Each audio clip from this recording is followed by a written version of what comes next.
Hello everyone. तो आज हम स्टार्ट करने जा रहे हैं ऑप्टिक्स। ऑप्टिक्स एक बहुत ही ज़्यादा इंपॉर्टेंट टॉपिक होता है क्योंकि इसका जो वेटेज होता है वो सबसे ज़्यादा होता है। आप जब 5 साल के पेपर उठा के देखोगे ना तो ऑप्टिक्स का वेटेज सबसे ज़्यादा होगा।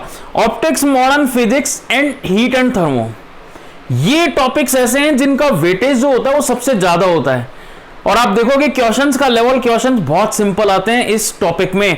ठीक है, तो चलिए शुरू करें ऑप्टिक्स। अब ऑप्टिक्स में भी आपने दो अलग अलग टॉपिक देखे होंगे। ठीक है, ऑप्टिक्स में भी आपने दो अलग अलग टॉपिक यहां पे देखे होंगे। एक देखा होगा रे ऑप्टिक्स, या फिर इसको हम जियोमेट्रिकल ऑप्टिक्स भी कह देते हैं। और सेकंड वन जो आपने देखा होगा वो होगा वेव ऑप्टिक्स। ठीक है, ये दो अलग अलग टॉपिक आपने देखे होंगे। अब इन दोनों पे थोड़ी सी चर्चा करते हैं, इंट्रोडक्शन देखते हैं इनका है क्या। ऑप्टिक्स बेसिकली है क्या, ऑप्टिक्स में हम क्या पढ़ेंगे। ऑप्टिक्स में बेसिकली हम the phenomena associated with visible light देखते हैं। फिनोमिनास एसोसिएटेड, ठीक है, क्या देखते हैं बेटा, phenomenas associated with visible light.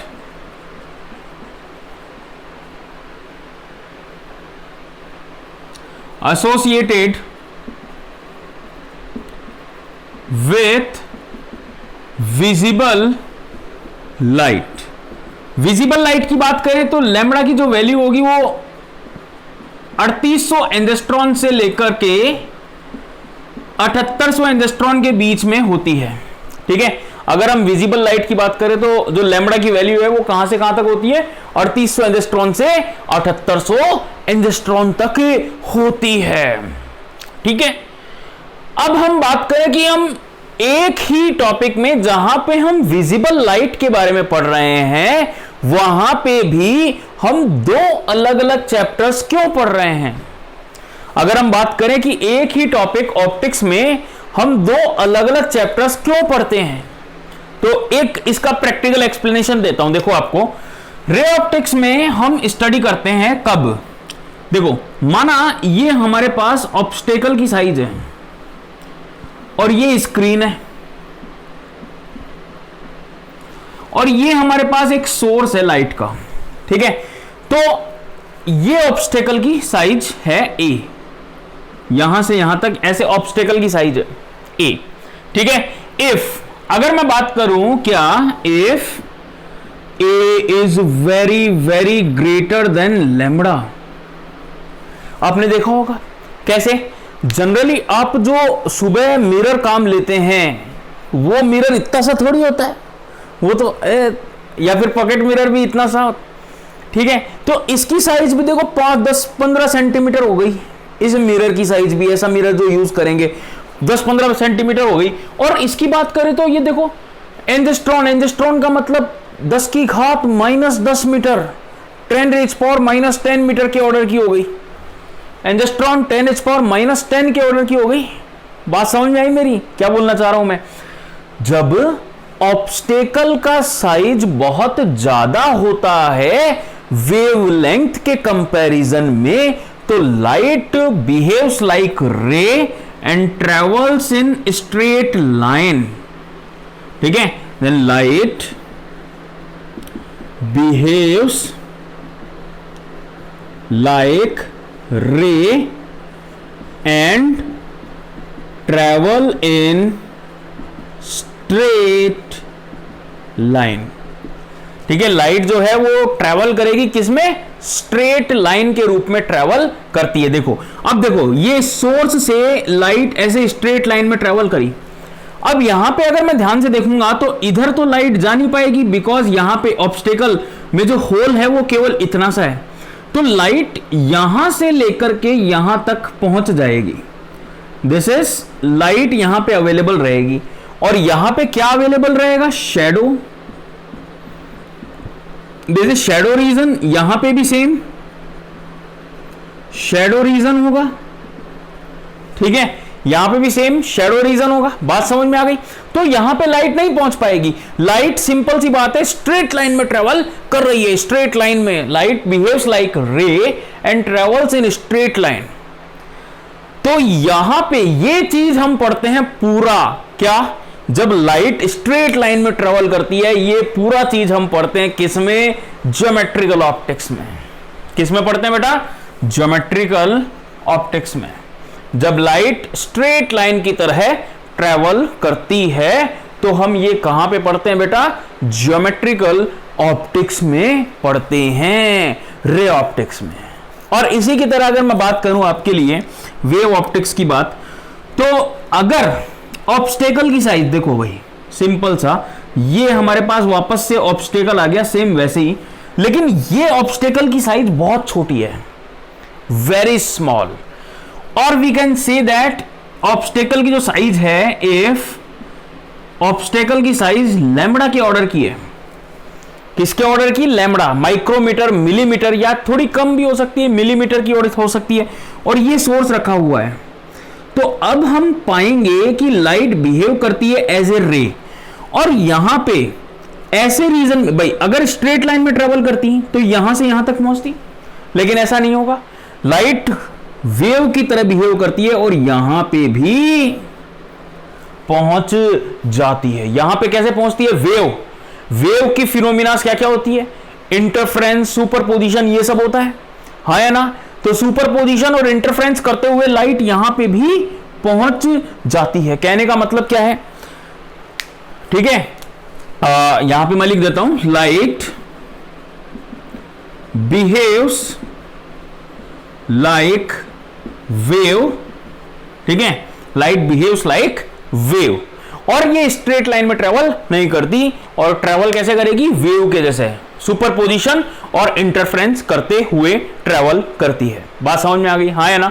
ठीक है, कोई दिक्कत नहीं है। अब देखो एक प्रैक्टिकल एग्जांपल मैं इसका बताता हूं आपको। ठीक है, प्रैक्टिकल एग्जांपल मैं इसका बताता हूं, ध्यान से सुनना, बहुत ही सिंपल, आपके तुरंत समझ में आ जाएगा कि हम दो चैप्टर के रूप में पढ़ते हैं। एक तो होता है ज्योमेट्रिकल ऑप्टिक्स, दूसरा होता है वेव ऑप्टिक्स। ठीक है, एक बहुत ही अच्छा प्रैक्टिकल एग्जांपल बताता हूं जो आपने देखा होगा। चलो, अब बिल्डिंग, कोई बिल्डिंग है, एक मंजिला बिल्डिंग है। चलो ठीक है, एक मंजिला बिल्डिंग है, और बिल्डिंग के सामने आप चिल्ला रहे हो, बिल्डिंग के सामने गेट के बाहर खड़े होके आप चिल्ला रहे हो, तो क्या बिल्डिंग के पीछे कोई व्यक्ति खड़ा होगा तो उसको आवाज सुनाई देगी क्या? बिल्कुल सुनाई देगी। आप बोलोगे सर हां सुनाई देगी, कोई दिक्कत नहीं है। और यही चीज अगर मैं बोलूं कि अगर बिल्डिंग के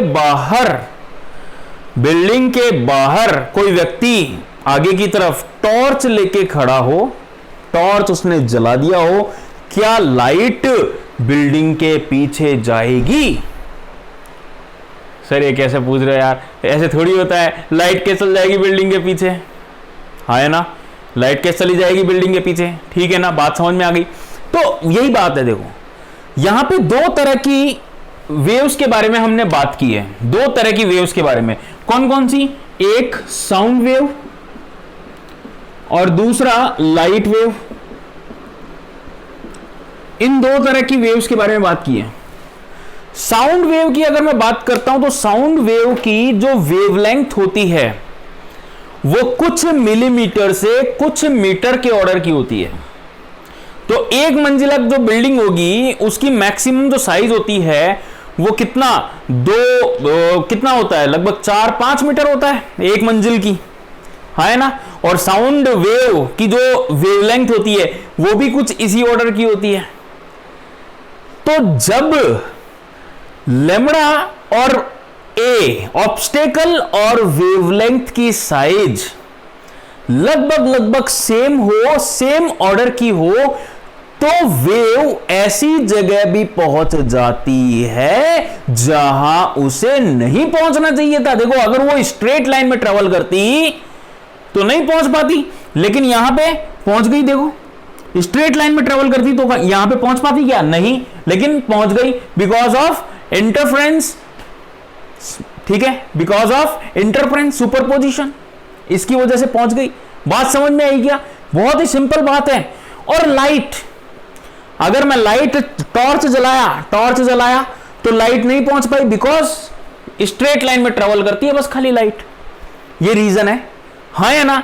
तो ये बहुत ही अच्छा प्रैक्टिकल एग्जांपल है, बहुत सारी जगह आपने ये एग्जांपल्स देखा होगा, या फिर आप देख लेना, एक कमरा बंद होगा, बंद कमरे में से अगर कोई चिल्लाता है तो आवाज बाहर चली जाती है, लेकिन अगर बंद कमरे में टॉर्च जलाए तो लाइट बाहर नहीं जाती। क्यों? क्या रीजन है? यही सब कुछ रीजन है इसका, हाँ या ना। बात समझ में आई ना? तो बहुत ही सिंपल सा ये इंट्रोडक्शन है, ठीक है बेटा। ऑप्टिक्स में हम ये चीजें पढ़ेंगे, इसीलिए हम 2 चैप्टर्स के रूप में पढ़ते हैं, अलग अलग यहां पे पढ़ते हैं, ठीक है। 2 चैप्टर्स के रूप में यहां पे पढ़ते हैं, वो भी अलग अलग तरीके से, ठीक है। तो ये रीजन है हम 2 चैप्टर्स क्यों पढ़ते हैं, this is the reason, optics, ठीक है। तो नाउ हम स्टार्ट करने जा रहे हैं ज्योमेट्रिकल ऑप्टिक्स।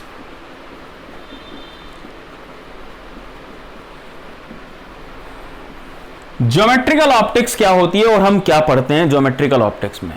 तो ज्योमेट्रिकल ऑप्टिक्स, ठीक है, we study about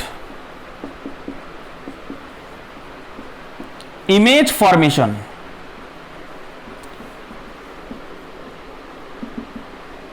from reflection and refraction,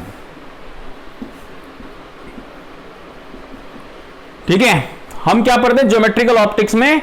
हम स्टडी करते हैं इमेज फॉर्मेशन के बारे में। कि इमेज किसके बारे में बेटा? इमेज फॉर्मेशन के बारे में, रिफ्लेक्शन और रिफ्रैक्शन की सहायता से। रिफ्लेक्शन और रिफ्रैक्शन की सहायता से हम इमेज बनाना सीखेंगे। अब इमेज बनाने के 2 तरीके होते हैं, 2 मेथड होते हैं यहां पे। इमेज फॉर्मेशन के 2 तरीके होते हैं, एक होता है ज्योमेट्रिकल मेथड, ज्योमेट्रिकल मेथड, और दूसरा होता है बेटा एनालिटिकल मेथड। 2 मेथड होते हैं, एक तो होता है ज्योमेट्रिकल मेथड और दूसरा होता है analytical method. That is the reason हम इसको ज्योमेट्रिकल ऑप्टिक्स भी बोलते हैं, क्योंकि this is very very important. इस मेथड में हम क्या बताते हैं? By means of ray diagram, by means of ray diagram की हेल्प से हम इमेज बनाना सीखते हैं। किसकी हेल्प से? रे डायग्राम की हेल्प से हम इमेज बनाना सीखते हैं यहां पे। और यहां पे आपने देखे होंगे मिरर फॉर्मूला क्या होता है, u v 1/v plus 1/u 1/f, ये सब। तो एनालिटिकल मेथड में हम जनरली फॉर्मूलाज यूज करते हैं, डेरिवेशंस हम यूज करते हैं, ठीक है। एनालिटिकल मेथड में जहां पे हम v u इनके बीच में रिलेशन बनाते हैं, ठीक है, बाय यूजिंग एनालिटिकली और बाय यूजिंग मैथमेटिकली और बाय यूजिंग फॉर्मूलाज यहां पे हम पढ़ते हैं। तो मेन पर्पस जो है, अगर वो आपको ज्योमेट्रिकल मेथड यहां पे अगर आपको समझ में आ जाएगा ना, तो मुझे नहीं लगता इस पूरे चैप्टर में कोई प्रॉब्लम आएगी, बिकॉज रे ऑप्टिक्स और ज्योमेट्रिकल ऑप्टिक्स बहुत ही ज्यादा इंपॉर्टेंस रखता है। मतलब आप सोच नहीं सकते इतना ज्यादा इंपॉर्टेंस रखता है रे ऑप्टिक्स और ज्योमेट्रिकल ऑप्टिक्स। बात समझ में आ गई क्या? बहुत इंपॉर्टेंट है, बहुत ही ज्यादा इंपॉर्टेंट है, ठीक है। चलो हम बात करते हैं आगे, रिफ्लेक्शन से स्टार्ट करते हैं। चलो रिफ्लेक्शन,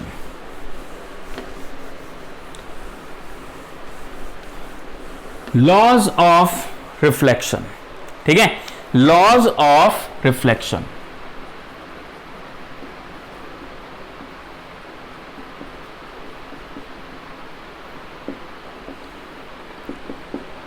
लॉज ऑफ रिफ्लेक्शन, माना हमारे पास कोई सरफेस है और वो ये कोई सरफेस है, ध्यान से देखना, मैं ज्योमेट्रिकल, और इस सरफेस को इस तरह से ये, इसका मतलब क्या होता है? पॉलिश्ड।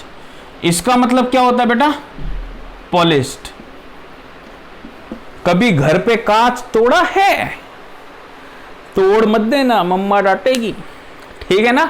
कभी कांच अगर टूटा हुआ आपने देखा होगा तो उसके पीछे की तरफ पॉलिश रहती है, थोड़ी सी पॉलिश्ड रहता है वो। और ऐसा क्यों होता है? ताकि कंप्लीटली रिफ्लेक्शन हो, यहां पे रिफ्रैक्शन ना हो, पूरी तरह से क्या हो बेटा, रिफ्लेक्शन हो, रिफ्रैक्शन यहां नहीं होना चाहिए। दैट इज द रीजन यहां पे ऐसा होता है। नाउ अब मान लो कोई, ये सरफेस कौन सी है? कोई सी भी हो सकती है। मैं नहीं बोल रहा हूं कि ये सरफेस स्फेरिकल है, कॉन्वेक्स और कॉनकेव, इस तरह से मैं कुछ नहीं बोल रहा हूं। मैं बोल रहा हूं कि ये सरफेस कोई सी भी हो सकती है, no problem in that, any type of surface, ठीक है।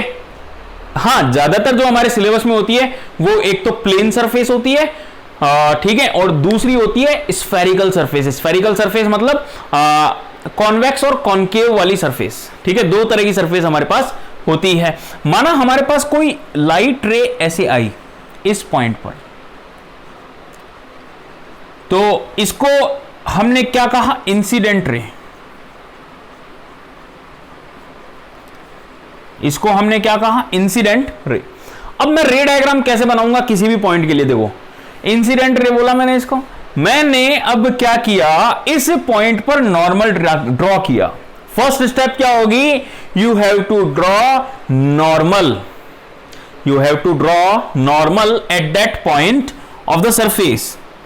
ये मैंने यहां पे एक नॉर्मल ड्रॉ कर दिया, दिस इज नॉर्मल। और ये जो एंगल बना वो हो गया आई, ठीक है, I angle. Angle of incidence, angle of incidence किस किस के बीच में बनता है? ध्यान रखें, एंगल ऑफ इंसिडेंस या इंसिडेंस एक ही बात है, ठीक है। ये बनता है between incident ray and normal, between incident ray and normal, इन दोनों के बीच में बनता है। नाउ और ये रे ऐसे चली गई रिफ्लेक्ट होकर के, ये हो गया बेटा रिफ्लेक्टेड रे, और ये वाला एंगल हो गया आर, ये वाला एंगल क्या हो गया? आर, ठीक है। तो angle of reflection, angle of reflection ये किस किस के बीच में बनता है? Between reflected ray and normal. बात समझ में आ गई? हाँ या ना? इनके बीच में बनता है, सही है, ठीक है। तो इस तरह से मैंने एक रे डायग्राम बनाया, ठीक है। इस तरह से मैंने एक रे डायग्राम बनाया जहां पे एक इंसिडेंट रे ऐसे आ रही है और वो रिफ्लेक्ट होकर के ऐसे जा रही है। अब देखो लॉज ऑफ रिफ्लेक्शन क्या कहते हैं? Laws of reflection, first law की अगर मैं बात करता हूं तो क्या होगा? लॉज ऑफ रिफ्लेक्शन, देखो इंसिडेंट रे आई, मेरा पहला काम क्या होगा? मैं नॉर्मल ड्रॉ करूंगा इस सरफेस पर ऐसे, और नॉर्मल और इंसिडेंट रे के बीच में जो एंगल बनेगा वो कितना बनेगा बेटा? आई। इसी तरह से नॉर्मल और रिफ्लेक्टेड रे के बीच में जो एंगल बन रहा होगा वो क्या होगा? आर, ठीक है। बात समझ में आ गई? सही है। अब देखो क्या होगा, लॉज ऑफ रिफ्लेक्शन क्या कहता है कि एंगल ऑफ इंसिडेंस, कौन सा? Angle of incidence that is I, ये किसके बराबर होगा? आर के।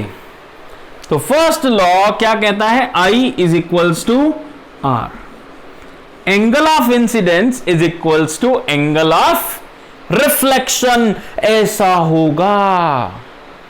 अरे बात समझ में आई ना? ठीक है। नेक्स्ट, एंगल ऑफ इंसिडेंस बराबर एंगल ऑफ रिफ्लेक्शन। नेक्स्ट,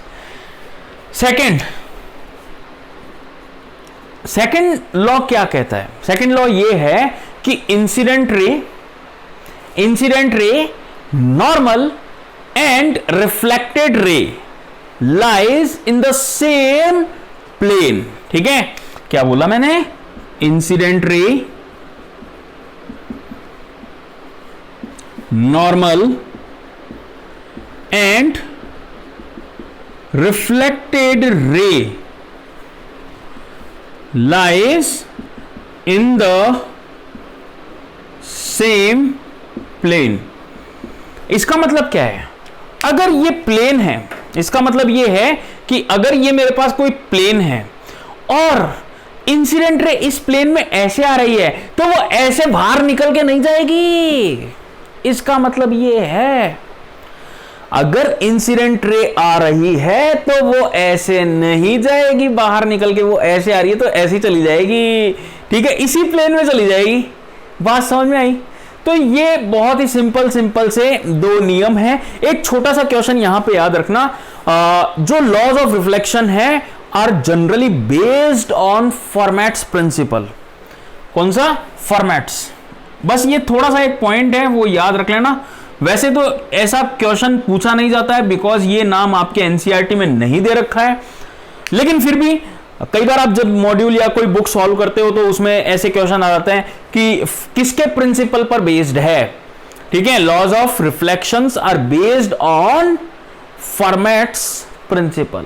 ठीक है, laws of reflections are based on Fermat's principle. तो इस तरह से आपको देखना है। ठीक है, बात समझ में आ गई? हाँ या ना? चलो नेक्स्ट। तो ये था लॉज ऑफ रिफ्लेक्शन, बहुत ही सिंपल।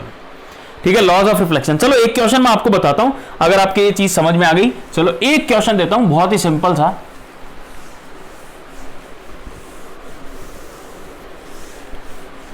ठीक है ना, एक क्वेश्चन बताता हूं मैं आपको।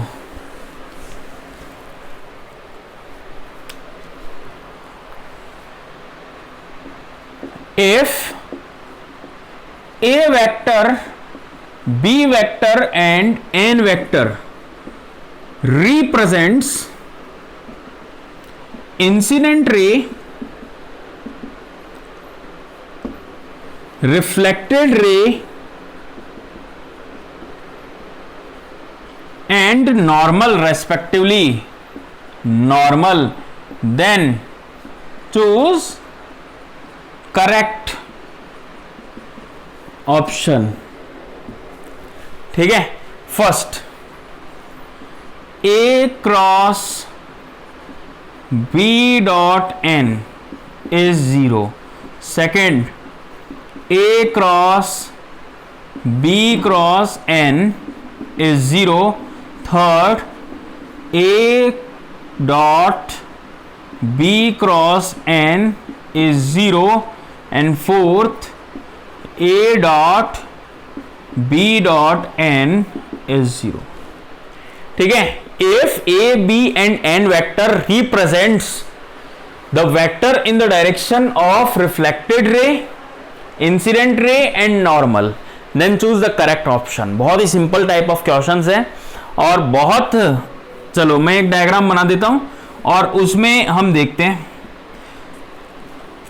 This is a vector incident ray, this is n vector reflected ray, sorry normal, and this is b vector reflected ray। ठीक है, this is b vector reflected ray। अब देखो यहां पे ध्यान से, सबसे पहली बात तो दो ऑप्शन यहां पे आप देखोगे ना, देखो b dot N, b dot N, ये एक स्केलर क्वांटिटी आ गई क्या? b dot N scalar quantity का वेक्टर के साथ क्रॉस प्रोडक्ट किया जा सकता है क्या? स्केलर क्वांटिटी का वेक्टर के साथ क्रॉस प्रोडक्ट कर सकते हैं क्या? नहीं कर सकते। स्केलर क्वांटिटी का बी के साथ वेक्टर के साथ क्रॉस प्रोडक्ट, तो ये दो ऑप्शन तो गए, ये दो ऑप्शन का तो कोई मतलब ही नहीं रहा, इन दो ऑप्शंस का तो कोई मतलब ही नहीं रहा ना। बात समझ में आ गई? ठीक है, कोई दिक्कत नहीं है। चलो आगे नेक्स्ट इसकी बात करें। देखो B क्रॉस N की अगर मैं डायरेक्शन देखूंगा तो B क्रॉस N क्या ऐसे ही आएगी? इस तरफ आएगी, हाँ है ना, इस तरफ आएगी B क्रॉस N। ठीक है, ये आ जाएगी। देखो B क्रॉस N की जो डायरेक्शन आएगी वो ऐसे आएगी, तो B क्रॉस N और A के बीच में कितना एंगल है, ध्यान से देखो 90 डिग्री। B क्रॉस N मतलब इस वाले वेक्टर और इस वाले वेक्टर के बीच में कितना एंगल है बेटा, 90 डिग्री है। तो इन दोनों का डॉट प्रोडक्ट 0 होना चाहिए। B क्रॉस N और A का डॉट प्रोडक्ट 0 होना चाहिए, बिल्कुल सही ऑप्शन है। क्रॉस प्रोडक्ट 0 नहीं होना चाहिए। बात समझ में आ गई क्या? ठीक है, हाँ या ना, कोई दिक्कत नहीं है। तो इस टाइप से हम क्वेश्चंस कर सकते हैं, हाँ या ना। ठीक है, नेक्स्ट। अब देखो हम जनरली क्या बेटा, जनरली 2 टाइप के मिरर पढ़ते हैं। हम जनरली 2 टाइप के मिरर पढ़ते हैं। कौन कौन से? एक तो होता है 2 टाइप के mirror. First one is plane mirror, plane mirror, and second one is spherical mirror. 2 type के मिरर हम यहां पे पढ़ते हैं। बहुत आराम से देखेंगे हर चीजों को, बिकॉज सबसे ज्यादा जो प्रॉब्लम आती है ना बच्चों को, वो ऑप्टिक्स में ही आती है। सबसे ज्यादा जो प्रॉब्लम आएगी वो ऑप्टिक्स में ही आएगी, बिकॉज रे डायग्राम उनका क्लियर नहीं है। और हम यहां पे इतना आराम से देखेंगे कि पहले हम रे डायग्राम बनाना सीखेंगे, फिर बाद में आगे बात करेंगे। पहले हम रे डायग्राम बनाना सीखेंगे बेटा, बहुत अच्छे से, इतने अच्छे से सीखेंगे कि आप जब कोई क्वेश्चन करेंगे तो रे डायग्राम दिमाग में चलेगा आपके। और जब ऐसा हो गया तो फिर कोई क्वेश्चन रहा ही नहीं। आधे से ज्यादा क्वेश्चन तो वही सॉल्व हो गया अगर आपके दिमाग में रे डायग्राम चल रहा है तो। ठीक है, तो इसलिए मैंने बोल रहा हूं कि ray diagram is going to be very very important for you. तो हम बहुत आराम से देखेंगे उसको। चलो अब यहां से शुरुआत कर रहा हूं मैं रे डायग्राम समझाने की आप लोगों को। एनालिटिकल मेथड तो मैं बाद में बताऊंगा। ठीक है, यहां से शुरुआत कर दी है मैंने रे डायग्राम समझाने की। तो अगर मैं बात करूं प्लेन मिरर की, तो प्लेन मिरर बहुत ही सिंपल होता है, लाइक दिस। कोई भी हमने बिल्कुल इस तरह से प्लेन मिरर ले लिया, तो इस तरह से। स्फेरिकल मिरर के बारे में हम बात करते, थोड़ी सी चर्चा करें स्फेरिकल मिरर के बारे में। देखो भाई, स्फेरिकल मिरर के बारे में अगर हम चर्चा करते हैं तो क्या होता है वो स्फेरिकल मिरर। ठीक है, इसके बारे में थोड़ी सी चर्चा हम करते हैं स्फेरिकल मिरर के बारे में। चलो ठीक है, स्फेरिकल मिरर क्या होता है देखो, बहुत ही आराम से देखना, हर एक चीज का सॉल्यूशन आपको मिल जाएगा नोट्स में, हर एक चीज का सॉल्यूशन। ठीक है, देखो स्फेरिकल मिरर क्या होता है, बड़ी ध्यान से। हमने क्या किया, हमने एक स्फेयर लिया, हमने एक स्फेयर लिया। ठीक है, और इस स्फेयर का सेंटर क्या है बेटा, ये। अब मैंने क्या किया, इस स्फेयर को ऐसे काट दिया, ऐसे कट कर दिया। ठीक है, स्फेयर और ऐसे मैंने कट कर दिया। तो ये वाला पोर्शन ले लिया, उठा लिया, और बाकी पूरे पोर्शन को फेंक दिया। ये वाला पोर्शन देखो, ये है सी और ये है पोल, इसको मैंने कह दिया पोल। ये वाला पोर्शन ले लिया। अब यहां पे मैं 2 तरह से पॉलिश कर सकता हूं, एक तो इस तरफ से और एक इस तरफ से। तो मैंने इस तरफ से पॉलिश कर दी, और इसी तरह से यहां पे भी मैंने इस तरफ से पॉलिश कर दी बेटा। ठीक है, ये है सी, ये है पी, ये इस तरफ से पॉलिश कर दी। अब जो लाइट रे आएगी वो ऑफकोर्स सी बात है इसी तरफ आएगी, ऐसे, क्योंकि इस तरफ तो पॉलिश हो रखी है। तो लाइट रे इसी तरफ आएगी ना, और इस तरफ आई तो इसका मतलब ये कौन सी सरफेस पे आई, कॉनकेव सरफेस पे। दैट इज द रीजन इसको मैंने क्या कह दिया बेटा, कॉनकेव मिरर। ठीक है, और यहां पे जो लाइट आएगी वो इस तरफ से आएगी, तो इसको मैंने क्या कह दिया, कॉन्वेक्स मिरर। कॉन्वेक्स मिरर इसको मैंने बोल दिया। अब इसमें धीरे धीरे एक कुछ बातें करते हैं, देखो क्या क्या होती है। इसे हमने क्या कहा बेटा, पोल। इस पॉइंट को, ठीक है, सेम इस पॉइंट को हमने क्या कहा, पोल। पोल और सी को मैंने क्या कहा, सेंटर ऑफ कर्वेचर।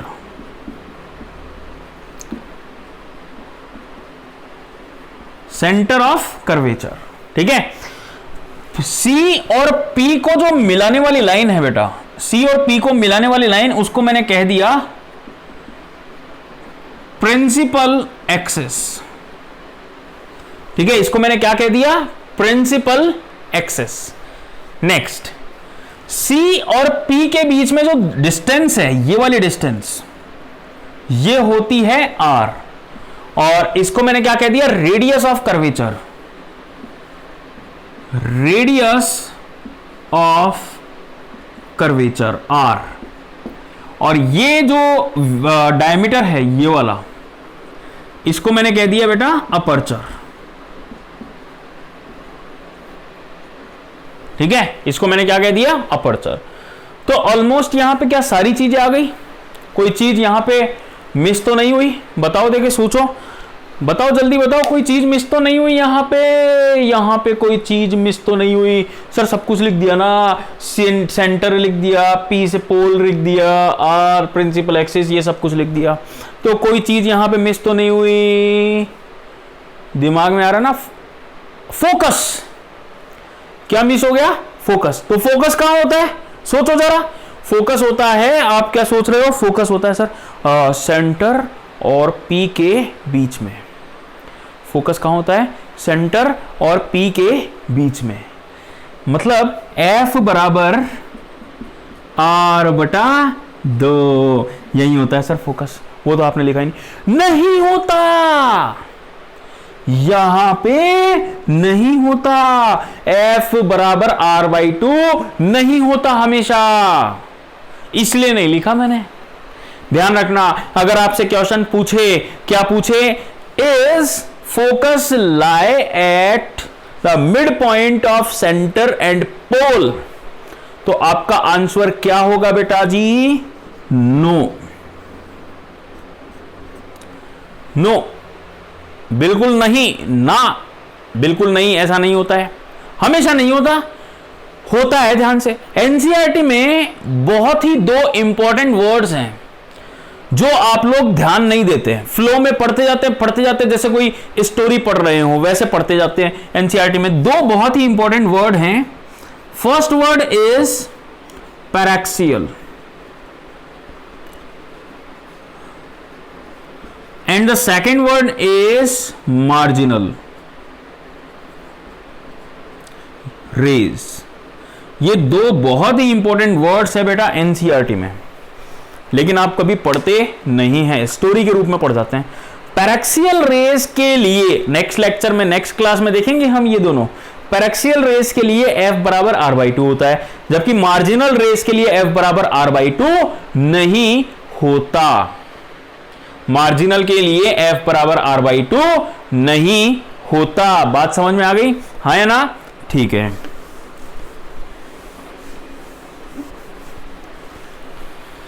तो अब कुछ एक और इंपॉर्टेंट पॉइंट्स हैं स्फेरिकल मिरर के लिए, तो बड़े ही ध्यान से देखना मैं क्या बता रहा हूं। तो फोकस डिपेंड करता है रे कौन सी है, focus generally depends on the type of rays, ठीक है। नेक्स्ट, जैसे मैंने ये स्फेरिकल मिरर बताया, तो ध्यान रहे फर्स्ट पॉइंट, हमने क्या ड्रॉ किया था, सबसे पहले नॉर्मल ड्रॉ किया था ना, हमने क्या ड्रॉ किया था बेटा, नॉर्मल ड्रॉ किया था ना, हाँ। तो ध्यान रखिए, सबसे पहला पॉइंट, किसी भी गोले के, सोचो स्फीयर के किसी भी पॉइंट पर अगर नॉर्मल ड्रॉ कर दिया जाए, किसके, स्फीयर के किसी भी पॉइंट पर अगर नॉर्मल ड्रॉ कर दिया जाए, तो वो हमेशा सी से पास होता है। कहां से, सी से। जैसे मान लो इस पॉइंट पर मैं नॉर्मल ड्रॉ कर रहा हूं, ये वाला पॉइंट है पॉइंट M, इस पॉइंट पर मैं नॉर्मल ड्रॉ कर रहा हूं, तो बेटा ये नॉर्मल कहां से पास होगा, यहां से, सी से। इस पॉइंट पर नॉर्मल ड्रॉ कर रहा हूं, पोल पर, तो ये कहां से पास होगा बेटा? सी से, तो यही नॉर्मल हो जाएगा। इस पॉइंट पे नॉर्मल ड्रॉ कर रहा हूं मैं, तो कहां से पास हो जाएगा? इस काम आएगा, ये हमेशा नॉर्मल होते हैं, काम आएगा, ध्यान रखना। रे डायग्राम जितना अच्छा बनेगा उतना ही बढ़िया होगा आप लोगों के लिए, ठीक है। तो स्फेरिकल मिरर के चाहे वो कॉनकेव हो चाहे वो कॉन्वेक्स हो, हमें कोई मतलब नहीं है।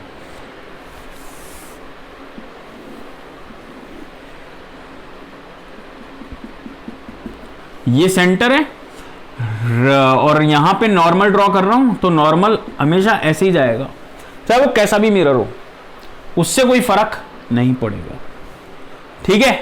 तो स्फीयर के किसी भी पॉइंट पर अगर नॉर्मल ड्रॉ किया जाए तो वो हमेशा सेंटर ऑफ कर्वेचर से पास होगा।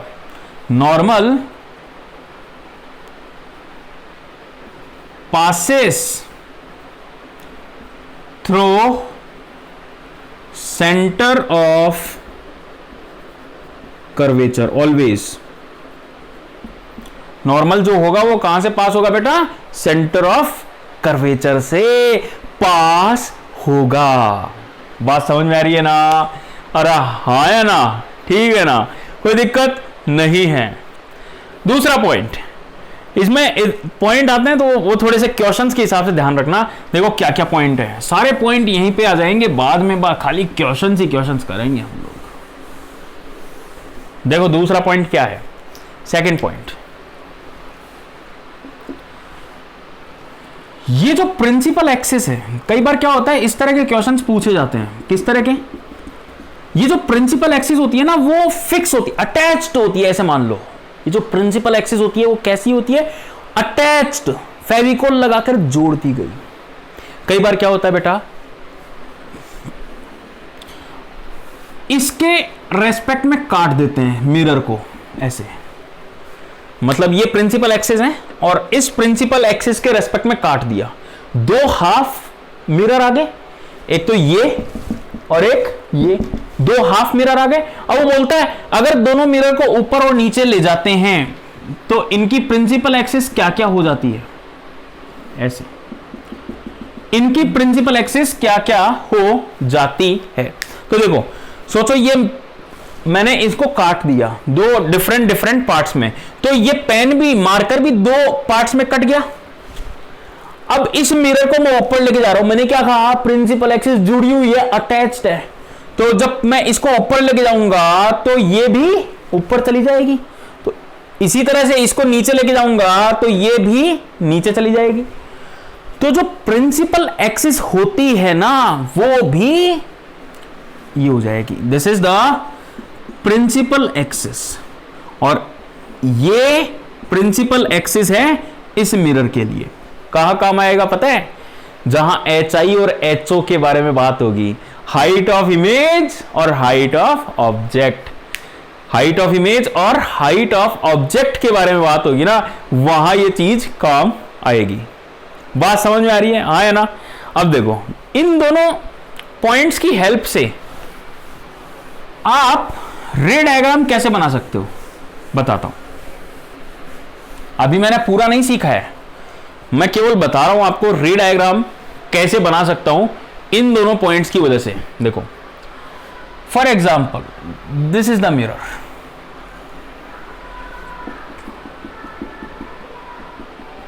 ये क्या है?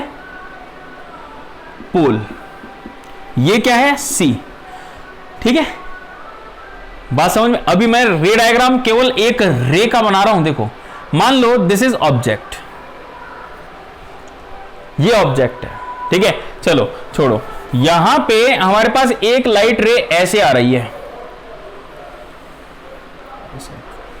तो बताओ इंसिडेंट, एंगल ऑफ इंसिडेंस क्या हो गया?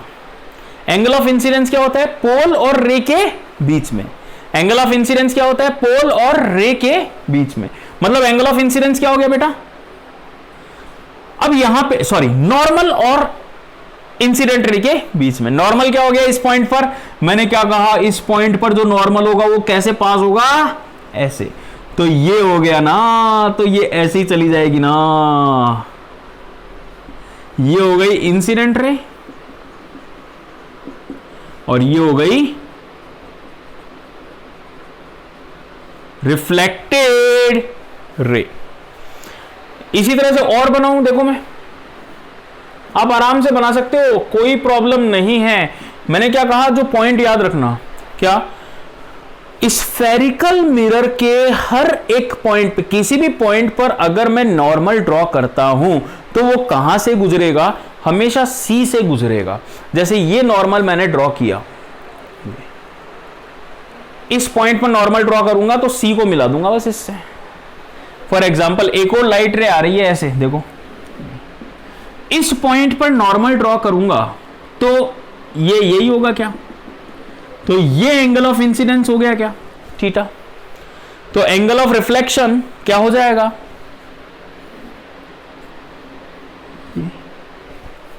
ये भी थीटा ही हो जाएगा, आर। ठीक है, तो इस तरह से मैं रेज बना सकता हूं। बात समझ में आई? अभी मैंने पूरा नहीं बताया आपको, आज तो हमने बेसिक, आज की क्लास में हमने बिल्कुल बेसिक और सिंपल इंट्रोडक्शन देखा है। ठीक है, अगली क्लास में मैं आपको बताऊंगा कि फोकस के बारे में क्या होता है, फोकस क्या होता है। ठीक है, तो नेक्स्ट क्लास में मैं आपको बताऊंगा कि फोकस जो होता है वो क्या होता है और क्या वैल्यू होती है उस फोकस की, फोकस की वैल्यू क्या होती है, ये नेक्स्ट क्लास में मैं आपको समझाऊंगा। ठीक है, नेक्स्ट क्लास में मैं आपको समझाऊंगा कि डेफिनेशन क्या होती है फोकस की, और फोकस की वैल्यू जो होती है वो r/2 कब होती है, कब नहीं होती है। और फिर हम ज्योमेट्रिकल मेथड से इमेज फॉर्मेशन देखेंगे, और हां उसके बाद हम आएंगे एनालिटिकल मेथड और मिरर फॉर्मूला में। ठीक है, तो आज की क्लास में इसी पॉइंट पर मैं खत्म कर रहा हूं। बहुत इंपॉर्टेंट जो पॉइंट्स बताया मैंने, बेटा अगर ये चीजें समझ में आ गई ना आपके, तो 100% मैं बोल रहा हूं रे ऑप्टिक्स वाले टॉपिक में कोई प्रॉब्लम नहीं आएगी। ठीक है, रे ऑप्टिक्स रटने वाला टॉपिक नहीं है कि हाँ हमने मिरर फॉर्मूला रट लिया तो हो गया काम, नहीं, रे ऑप्टिक्स रटने वाला टॉपिक बिल्कुल भी नहीं है। ठीक है, बात समझ में आ गई, हाँ या ना? तो आज की क्लास में इतना ही हम पढ़ेंगे। नेक्स्ट क्लास में हम फोकस के बारे में बात करेंगे कि फोकस की डेफिनेशन क्या होती है और किसे हम कहते हैं इस फोकस। ओके, ठीक है।